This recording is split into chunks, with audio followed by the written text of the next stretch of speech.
এটা আমার দ্বিতীয় কাজ রায়হান রাফির সাথে। আমরা এই কাজটা করতে যাচ্ছি অনেক কিছু শিখতে পেরে। এই জার্নিটা আমার জন্য মায়া। অবশ্যই এই কাজটা করে ভীষণ ভালো লাগছে। আমার প্রথম কাজ ছিল হচ্ছে রবিউল আলম রবির ক্যাফে ডিজায়ার।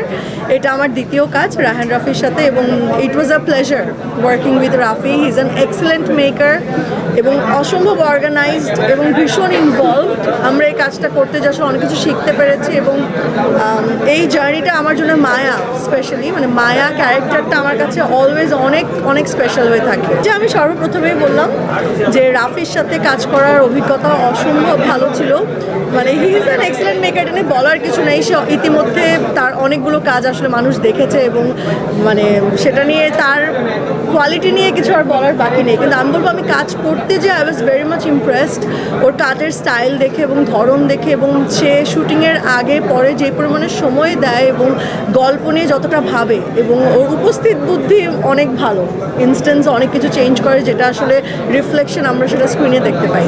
আমার চরিত্রের নাম হচ্ছে মায়া এবং মায়া নিয়ে খুব বেশি কিছু বলে ফেললে আসলে গল্প দেখার মজাটা থাকবে না।